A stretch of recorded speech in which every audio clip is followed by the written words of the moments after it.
What's up? Just wanted to make a quick update. Doing the transfer case today. As you can see, I already have it out. This is it. It is the model NV125. I think it comes on the 3.0s and the 4.4s. So it wasn't that hard to get out. The worst part, like with any other old car, is the freaking exhaust because all the bolts are rusted and shit. I got lucky and sprayed some PB Blaster on it. That shit is like magic. I don't know how it works or how it even gets into the creases and stuff, but as soon as I put that on there, waited an hour, I zipped them right off. So as you can see, or maybe not, because that bright ass LED light, the center section of the exhaust is off. The rearmost drive shaft just dropped down and pulled out. That's where the transfer case mates up to the transmission. Block that light. And there's the front-most part of the drive shaft. So it all comes out fairly easily. There's nothing tricky. The hardest part is getting the top bolts off right up there. But when you take this, that little cross member thing off, or brace, you're basically putting all the weight on the motor mounts. So I had to put the jack with that's just like a super firm binder under the transmission pan to hold the weight. And then once I needed to get the top bolts off, I let the jack sink down a little bit, and it brought the whole transmission assembly down far enough to where I could fit my hands up there, feel the bolts, and put a wrench on it. So that's where we're at now. And now I'm going to put a new chain in. Just wanted to give you guys an update. Thought it was gonna be way harder. It's not hard, it's just time consuming. And I researched beforehand. I'm glad I did, because the T-case is held to the transmission with external torque bolts, and I didn't have a set of those, so I went out and got a set, thankfully. So everything else is just typical complicated BMW bullshit. A little hard to get to, but it wasn't too bad. I hope I've been working on it for probably 3 hours so far by myself. I'll probably have the chain on in another hour and have everything back together, I'd say, in another 2 hours, now that I know where everything goes and I'm putting stuff back on and not trying to break off rusty bolts. So yeah, and then depending on what my plans are today, I don't know if I want to work on cars all day. I might do the transmission pan drop, filter swap, and fill and drain, along with the front and rear differential fluids. So yeah, I got some more parts and I'll just show you that now. I can't remember if I showed you guys this in the last video, but I got the full amber tails, because right now I have this part is clear and I think amber looks cooler, I guess. So I bought amber tails, and then I bought the amber OEM HID headlights as well. They're in much better condition than mine. Look how fucked up those are. And I don't like the clear, like I was saying. So yeah, I just went ahead and got a new set of the ambers. Not new, they're used, but it's cool. Still waiting on the other one.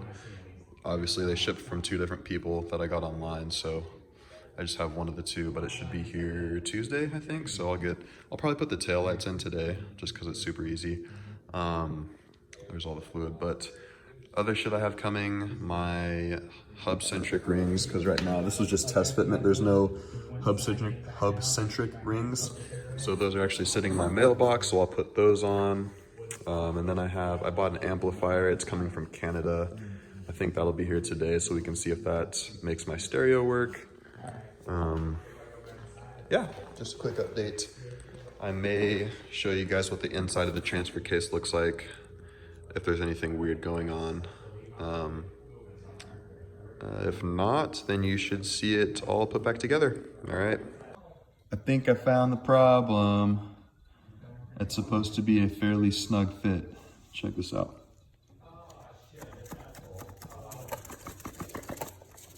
You see that shit?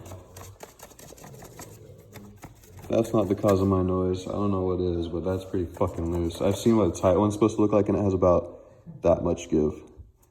And this is like, I can touch the bottom of the transfer case with the chain. Same with the top.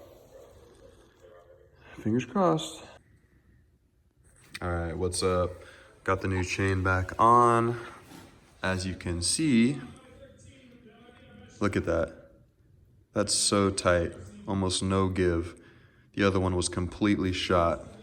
That makes me feel way better. This is definitely what was going wrong and what my noise was. Look, not even coming close to the housing. The other one was slapping the case. Okay, and as for this clip, it doesn't come off, it just opens. So I used just needle noses, and I stuck them right between the middle and split it open. They make a tool that's like a reverse needle nose, I guess you'd call it, where when you squeeze the handle, it actually spreads the plier part apart. So if you squeeze the handle, it would do that, and you wouldn't have to struggle trying to use the needle nose pliers to do it, because they're not really meant to do this. So that opens, and the clip should be holding itself. You might have to knock the back side of this. There's like a rod on the back side back here, and knock it a little bit. So when this opens, you can like keep it open, because if you just open it and then pull the pliers out, it's just gonna clench back. You have to move this up a little bit so it doesn't go back into its little slit home in there.